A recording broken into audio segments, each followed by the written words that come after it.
The screaming came through space itself, carried on frequencies that made every living thing within 3 star systems feel cold. The Vaxari distress signal had been broadcasting for 6 days now, growing weaker with each transmission. Their world was dying, and they were begging anyone who could hear them to help. Captain Jake Morrison stood on the bridge of the Iron Wolf, watching the signal analysis scroll across his screens. The ship's communication array had picked up the transmission while they were mapping the Outer Rim territories. Most human vessels this far from Earth were science ships or colony transports. The Iron Wolf was different. It was built for war. "Captain, we're getting multiple responses to the Vaxari signal," said Communications Officer Lisa Parker. She was young, maybe 25, with the kind of steady voice that came from training in high-stress situations. "Looks like the whole Galactic Council is mobilizing relief efforts." Morrison nodded but didn't take his eyes off the tactical display. The Ravagers had been a nightmare story until now, something the older alien species whispered about in their careful, diplomatic way. Machines that ate entire worlds, growing stronger with each planet they consumed. The kind of threat that made civilized beings shake their heads sadly and talk about the tragic nature of the universe. "What kind of relief efforts?" Morrison asked. Parker's fingers danced across her console. Medical ships, evacuation transports, supply vessels carrying food and temporary shelters. The Zephyrians are sending their hospital ship Healing Light. The Krathani have dispatched 3 civilian evacuation craft. Standard humanitarian response. "Standard," Morrison repeated. He turned to his tactical officer. "Amy, what do we know about these Ravagers?" Lieutenant Amy Carter had been studying every piece of intelligence they could gather since the signal first came through. She was the kind of officer who treated information like ammunition, something to be loaded carefully and used with precision. "Self-replicating machines, sir. They land on a planet, break down everything they find, and use the materials to build more of themselves. They adapt to whatever defenses they encounter, learning and evolving their tactics in real time." "How do the other species usually deal with them?" Carter's expression darkened. "They don't, sir. When the Ravagers show up, planets get evacuated if there's time. If not, they get written off as lost. No one has ever successfully fought them off." Morrison walked to the main viewport and stared out at the stars. Earth was months away at maximum drive, a small blue dot that most of the galaxy still considered an oddity. Humans had only made contact with the Galactic Council 15 years ago, and most alien species still didn't know what to make of them. "Sir?" came a voice from behind him. Sergeant Pete Rodriguez had entered the bridge, his uniform showing the wear marks of someone who spent more time in the armory than behind a desk. "You wanted to see the weapons inventory?" "What do we have, Pete?" Rodriguez consulted his tablet. 1,200 Mark 7 kinetic rifles, 60,000 rounds of depleted uranium ammunition, 40 plasma charges, 25 electromagnetic pulse grenades, and enough conventional explosives to level a small city. Plus the ship's main battery, of course. Parker looked up from her communications station, her face showing the kind of confusion that came from hearing something that didn't make sense. "Sir, those are military weapons. The Vaxari are asking for humanitarian aid." Morrison turned back to his crew. These were good people, trained for situations that most of the galaxy couldn't even imagine. Amy Carter had survived the Titan Station raids. Pete Rodriguez had been there when the mining colonies fought off the automated defense systems. Lisa, Parker had coordinated communications during the asteroid belt conflicts. They all understood something that the rest of the galaxy seemed to have forgotten. "The universe doesn't care about our good intentions," Morrison said. "Those Ravagers aren't a natural disaster. They're not a plague or an earthquake. They're an enemy that needs to be stopped." Carter nodded slowly. "The other species, they evolved on garden worlds, planets where the biggest threat was maybe a storm or a seasonal migration. They think in terms of managing problems, adapting to them, working around them. But we didn't," Rodriguez added. "Earth tried to kill us for 2 million years. Everything on our planet was designed to end human life. We didn't learn to adapt to threats, we learned to eliminate them." Morrison looked at the distress signal data again. The Vaxari homeworld of Keth Prime was dying while medical ships and evacuation transports made their careful way across space, following protocols designed for accidents and natural disasters. But this wasn't an accident. This was war. And war required warriors. Lisa, send a response to the Vaxari leadership. Tell them that Earthship Iron Wolf is responding to their distress call. What should I tell them we're bringing, sir? Morrison smiled, but it wasn't the kind of smile that brought comfort. It was the smile of someone who had looked into the dark and decided to stare back. Tell them we're not bringing aid. Tell them we're bringing a solution. The Iron Wolf changed course, its massive engines pushing the ship toward Keth Prime at maximum speed. In the ship's armory, Pete Rodriguez and his team began loading weapons that most alien species had never seen. These weren't tools designed to heal or rescue. They were instruments built for one purpose: making problems stop existing. The galaxy was about to learn something new about their newest members. Humans didn't send relief ships to disasters. They sent warships to wars. And they had been fighting wars since before they learned to speak. The Iron Wolf dropped out of hyperspace at the edge of the Keth Prime system, and Jake Morrison immediately knew they were too late for a rescue mission. The planet's northern hemisphere glowed with an unnatural orange light, the signature of Ravager consumption. Whole continents were being stripped down to bedrock and converted into raw materials for the machines. Jesus Christ, whispered Amy Carter from her tactical station. Look at the size of that swarm. The scanner showed thousands of Ravager units in orbit around Keth Prime, their angular black shapes blotting out sections of the planet's surface. They moved in perfect coordination, like a single organism made of metal and death. Some were the size of shuttles, others as large as space stations. All of them were growing. Captain, we're being hailed by the Zephyrian medical vessel, Lisa Parker reported. The healing light wants to speak with us. Put them through. The main screen flickered, showing the bridge of an alien ship that looked more like a hospital than a spacecraft. Soft lighting, curved walls, and equipment designed for healing rather than fighting. The Zephyrian captain, Velmora, appeared on screen.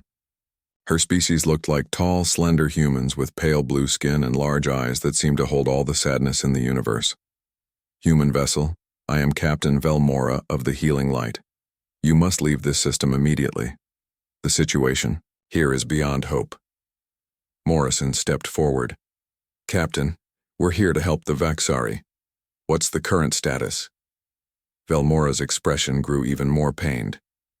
2 continents have been completely consumed. The Ravagers landed 6 days ago and have been converting everything they touch.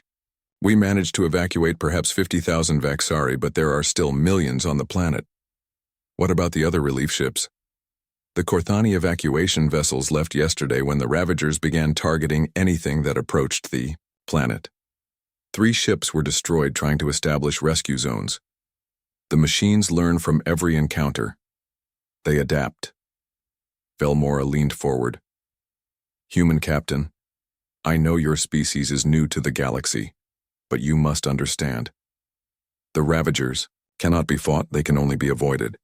Please save your crew and leave while you can. Morrison looked at his tactical display. The Ravager swarm was massive, but it was also concentrated around specific areas of the planet.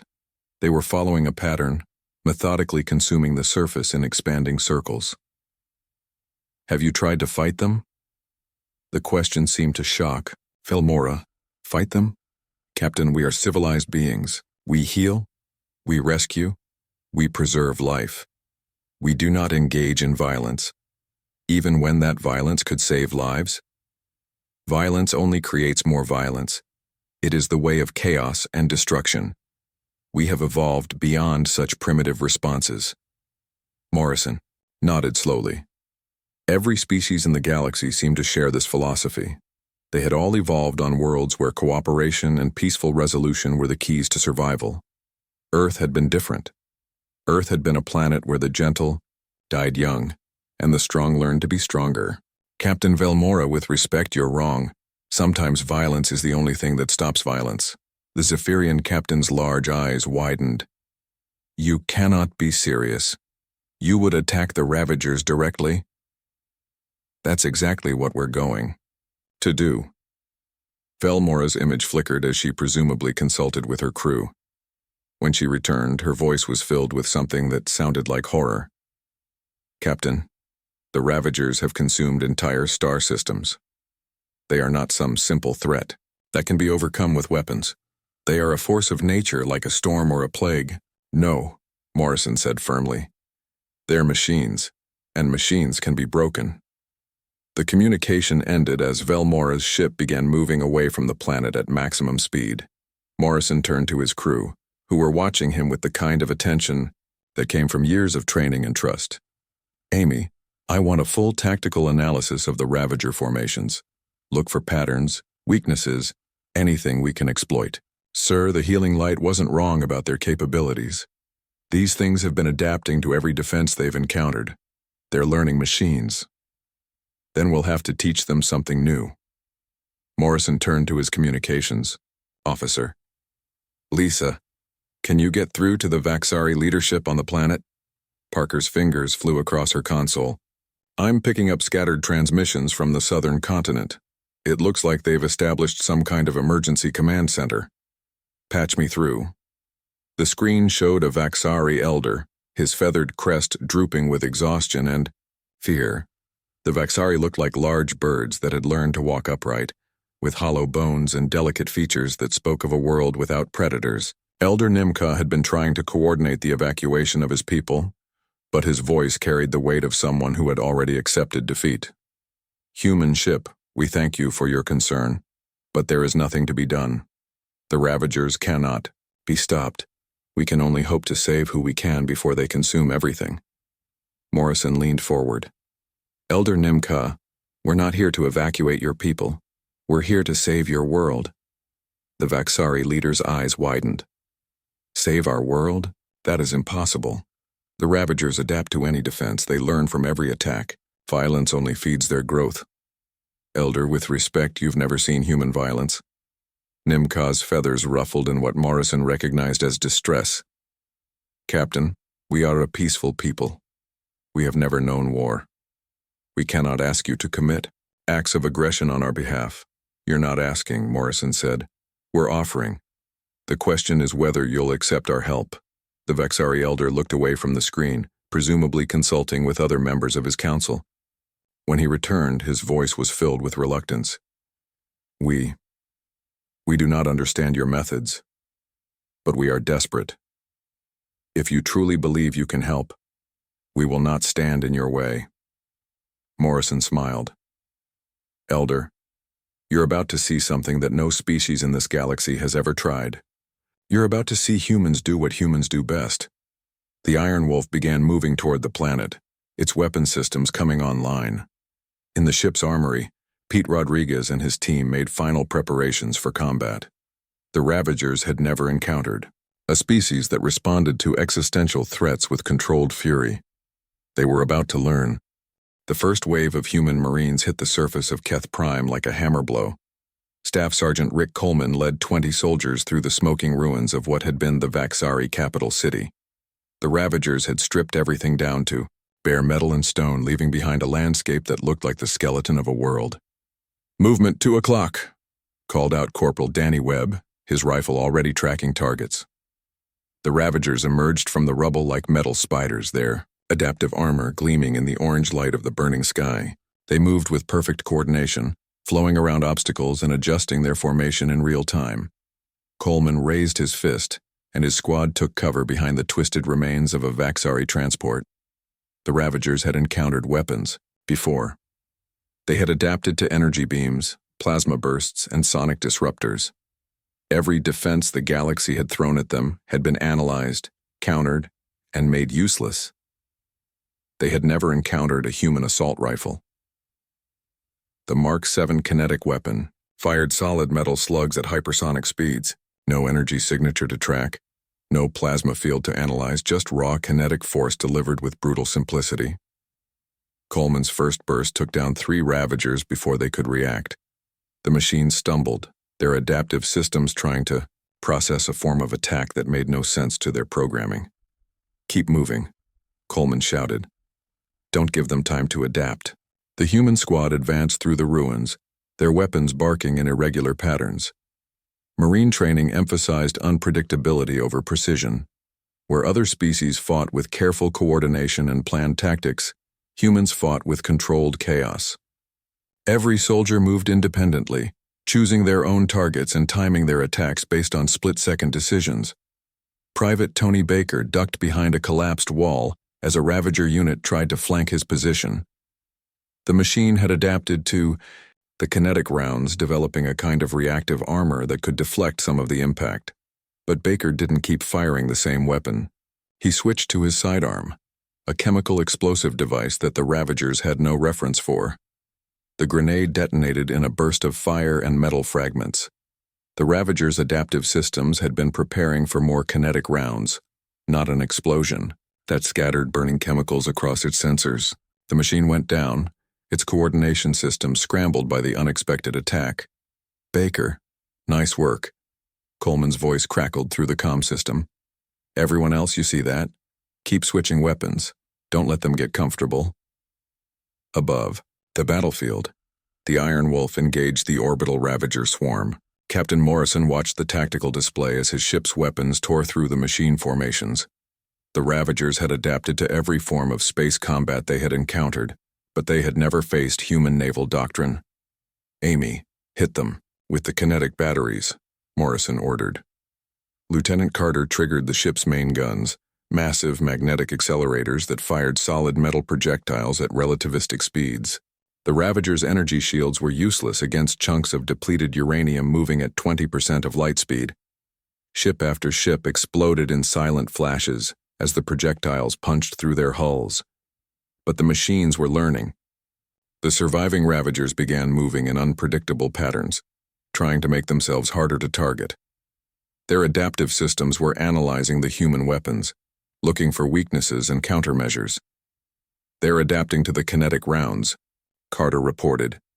"Some of them are developing reactive armor." Morrison smiled. "Then let's give them something else to think about. Pete, fire the electromagnetic pulse charges."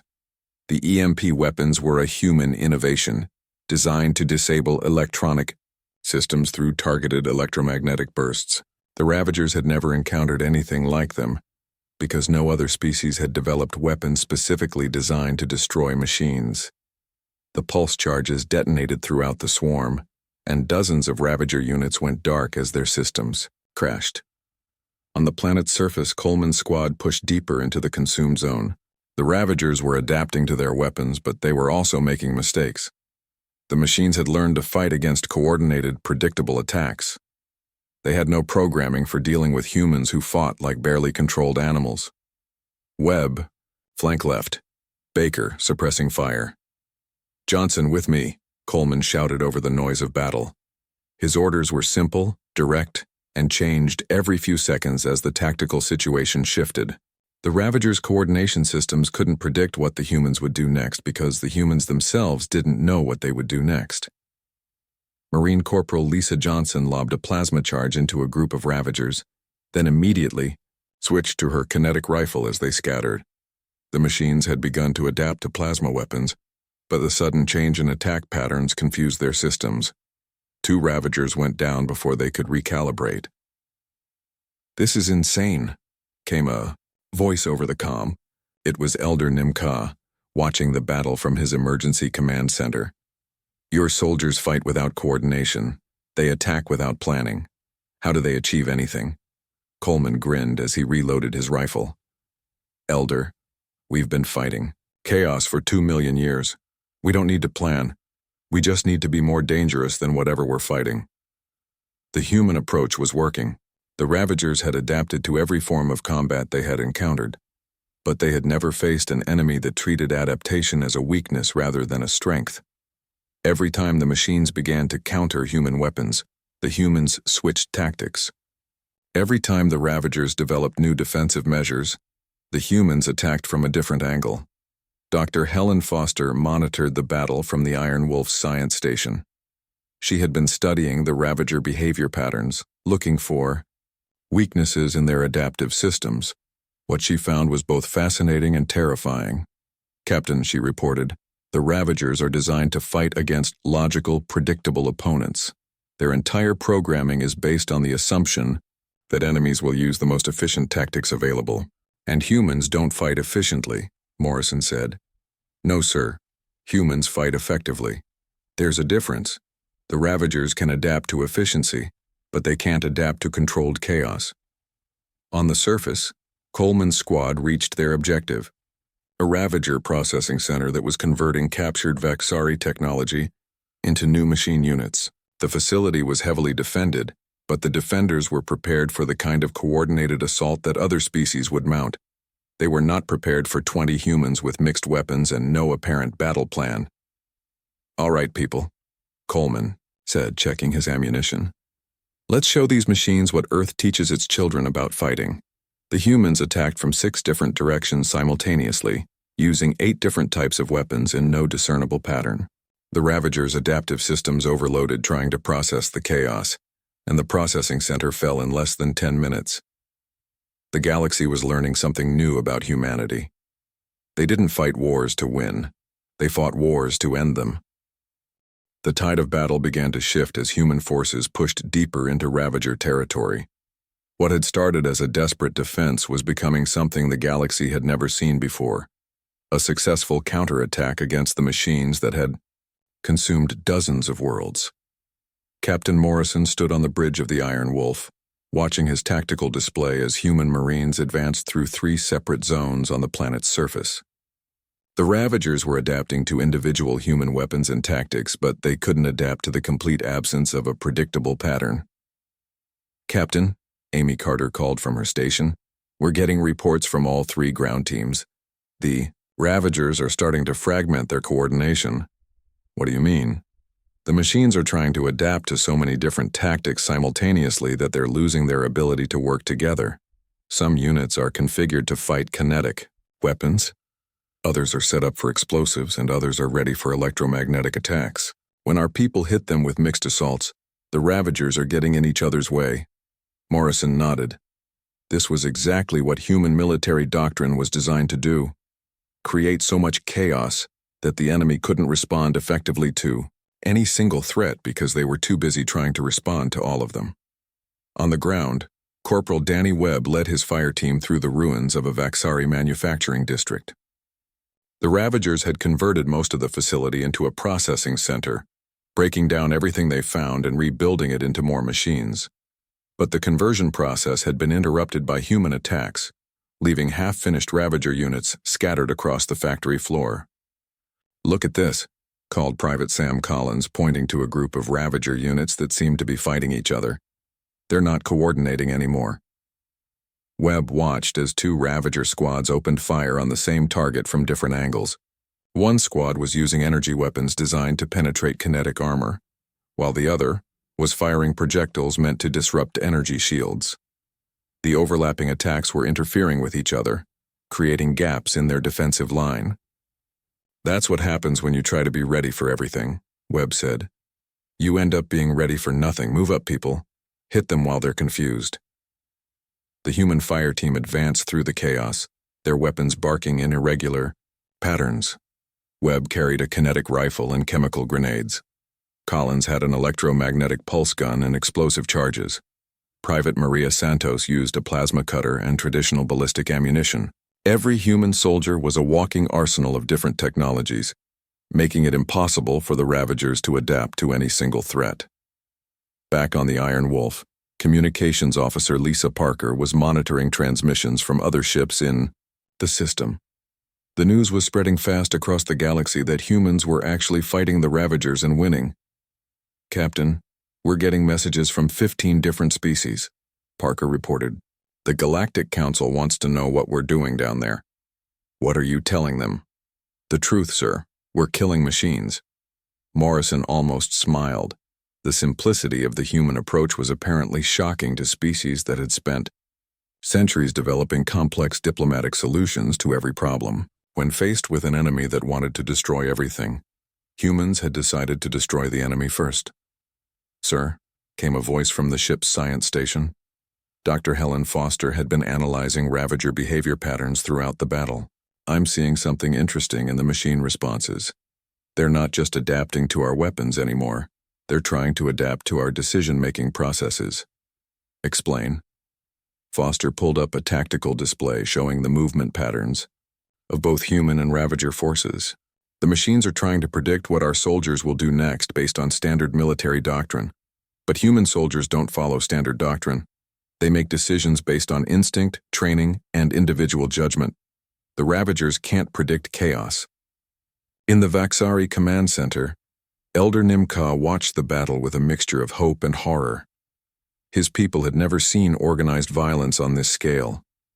The humans moved through the battlefield like a force of nature, destroying everything that stood in their way with the efficiency that seemed almost mechanical. How do they coordinate without central planning? Asked Elder Velka, another member of the Vaxari Council.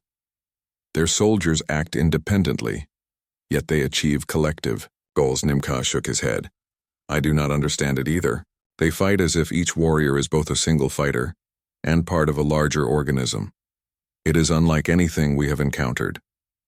The answer came from an unexpected source. Commander Grace Murphy had been monitoring Vaxari communications from her position with the Marine assault teams.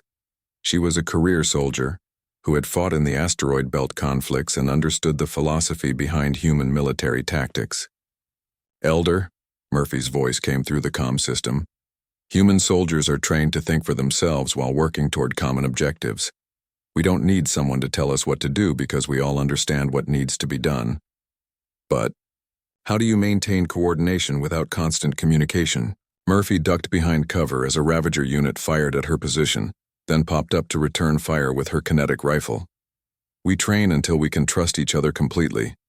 Every human soldier knows that every other human soldier will do whatever it takes to complete the mission. We don't need to coordinate because we're all coordinating automatically. The concept was alien to the Vaxari, who made decisions through careful consensus and group discussion.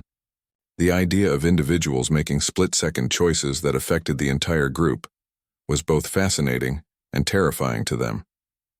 Staff Sergeant Coleman's squad had reached the main Ravager command center, a massive structure that the machines had built from the remains of a Vaxari city.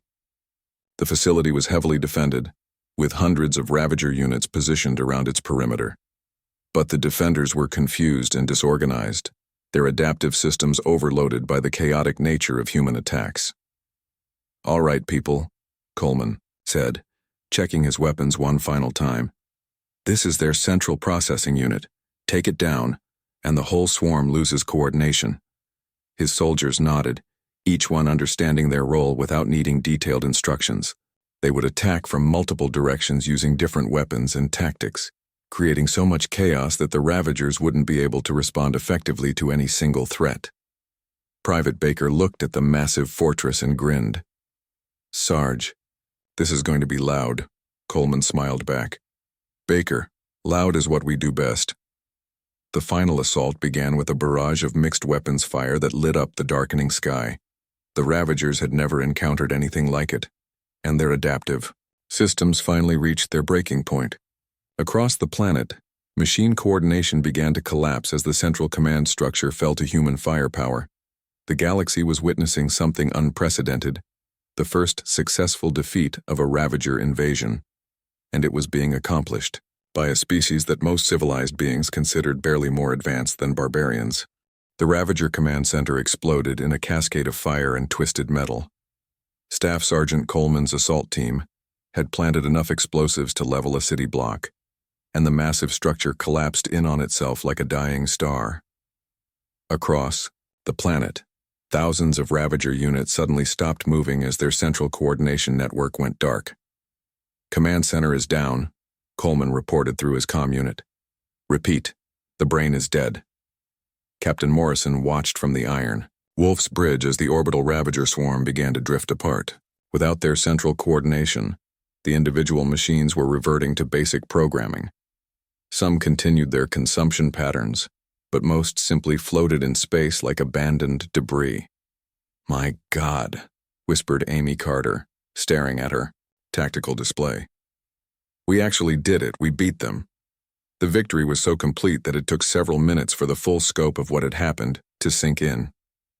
The Ravagers, who had consumed entire star systems without ever facing meaningful resistance, had been completely defeated by a single human warship and a few dozen Marines. But the real shock came from the reactions of the other species watching the battle. "Captain Morrison," came a transmission from the healing light. "This is Captain Velmora. We do not understand what we have witnessed. The Ravagers have never been defeated before. How did you accomplish this?" Morrison looked at his crew, all of whom were trying to process the magnitude of what they had just done. "Captain Velmora, we fought them the way humans fight everything. We hit them harder than they could hit us." "But the destruction," Velmora's voice carried a tone of horror that Morrison was beginning to recognize. "The violence. You have turned an entire planet into a battlefield." "We turned a dying planet into a living one," Morrison replied. "The Vaxari are safe. Their world can be rebuilt. That's what matters." The communication ended, but Morrison could see other alien ships approaching the system. Word of the human victory was spreading across the galaxy at light speed, and every species wanted to see what had happened for themselves. Chief Warrant Officer Steve Collins had been monitoring the aftermath of the battle from the ship's engineering section. He was a practical man who understood that every victory came with consequences. "Captain, we're getting scan results from the planet. The Ravagers consumed about 40% of the surface before we stopped them. The damage is extensive, but not total," Morrison said. "The Vaxari can rebuild from 40% losses. They couldn't rebuild from total extinction." On the surface, Elder Nimka stood in the ruins of his capital city, surrounded by the wreckage of both Ravager machines and Vaxari buildings. Human Marines were helping Vaxari survivors emerge from underground shelters, but the scene was one of devastation rather than celebration. "Elder," came a voice behind him. Commander Grace Murphy approached, her armor still smoking from the final assault. "Your people are safe. The threat has been eliminated." Nimka looked around at the destruction. "Commander, we are grateful for your intervention, but we do not understand your methods. You have saved us by destroying everything." Murphy followed his gaze across the ruined cityscape. "Elder, destruction and creation are two sides of the same process. Sometimes you have to tear something down before you can build it back up better. But the violence," Nimka said, "the terrible, systematic violence. How do your people live with such capacity for destruction?" Murphy was quiet for a moment, choosing her words carefully. "Elder, every human child learns that the universe is trying to kill them. Disease, accidents, natural disasters, hostile environments. We learn early that survival requires the ability to fight back against anything that threatens us. Violence isn't something we enjoy.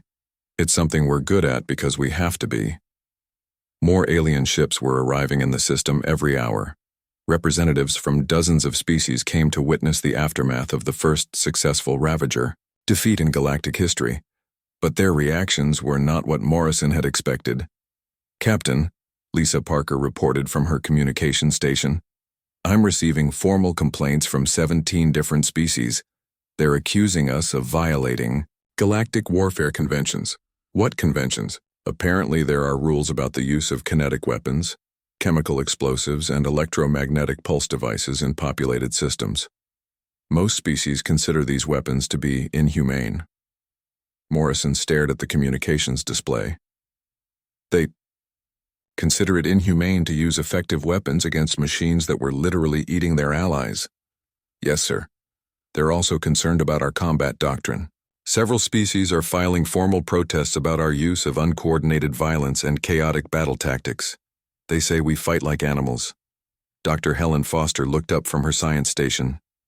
"Captain, I've been analyzing the data from the battle. The other species aren't just concerned about our methods, they're terrified of them." "Explain." Foster pulled up a comparative analysis of human and alien military capabilities. "Sir, every other species in the galaxy developed their technology and tactics based on the assumption that warfare should be controlled, predictable, and minimize casualties. They fight wars the way they solve every other problem, through careful planning and consensus. And we don't. No, sir. We fight wars to win them as quickly and decisively as possible. We use whatever weapons are most effective, regardless of whether they're considered civilized. We make individual decisions in combat situations rather than waiting for orders. And we accept casualties as the price of victory rather than trying to avoid them entirely. Morrison walked to the viewport and looked down at Keth Prime. The planet was scarred but alive. Millions of Vaxari had survived because human soldiers had been willing to do things that other species found morally unacceptable. "Sir," Parker said quietly, "there's something else. The Galactic Council is requesting a formal meeting with Earth's government. They want to discuss humanity's role in galactic affairs." "What kind of discussion?" "They want to know if we're going to be a threat to galactic peace." Morrison almost laughed. "We just saved an entire world from extinction, and they want to know if we're a threat to peace?" Amy Carter looked up from her tactical station. "Sir, from their perspective, we are a threat. We just demonstrated that we can destroy any enemy in the galaxy using methods that they consider barbaric. We've proven that their entire philosophy of peaceful conflict resolution is inadequate when faced with real threats." The truth was beginning to sink in. Humanity hadn't just defeated the Ravagers. They had shattered the galaxy's assumptions about warfare, violence, and the nature of civilized behavior. Every species in the galaxy now had to face the possibility that their peaceful, diplomatic approach to problems might not be enough when faced with existential threats. "Captain," came Elder Nimka's voice through the comm system, "the Vaxari Council has reached a decision regarding your intervention in our affairs." Morrison prepared himself for another lecture about the evils of violence and the importance of peaceful solutions. Instead, he heard something he hadn't expected. "We formally request that Earth establish a permanent defensive alliance with our world. We have learned that there are threats in the universe that require warriors to face them. We would be honored to have human warriors as our protectors." The galaxy was changing, and humanity was going to be at the center of that change, whether the other species liked it or not. 3 months after the Battle of Keth Prime, the Galactic Council convened the largest assembly in its history. Representatives from over 200 species gathered in the crystal halls of the Council station, all of them trying to decide what to do about humanity. Captain Jake Morrison sat in the witness chair, facing a semicircle of alien dignitaries who looked at him with expressions ranging from curiosity to barely concealed fear. Behind him sat Elder Nimka and 5 other Vaxari representatives, the only voices speaking in humanity's defense. "Captain Morrison," began Chancellor Kethvel of the Andromedans, her crystalline form refracting light in complex patterns, "the Council has reviewed your actions at Keth Prime. While we acknowledge that your intervention saved Vaxari lives, we have serious concerns about your methods." Morrison had expected this. The past 3 months had been filled with similar conversations as Earth's diplomatic corps tried to explain human military doctrine to species that had never experienced real warfare. "Chancellor, what specific concerns does the Council have?" "Your species' approach to conflict resolution is fundamentally incompatible with galactic civilization," replied Ambassador Ty Knoll of the Kepler Federation. "You respond to problems with overwhelming violence rather than seeking peaceful solutions." "The Ravagers weren't interested in peaceful solutions," Morrison said. "They were interested in consuming everything they encountered. Sometimes the only way to stop violence is with superior violence." A ripple of discomfort passed through the assembly. These were beings who had built their entire civilization on the principle that all conflicts could be resolved through negotiation and compromise. The idea that some threats could only be met with force was alien to their nature.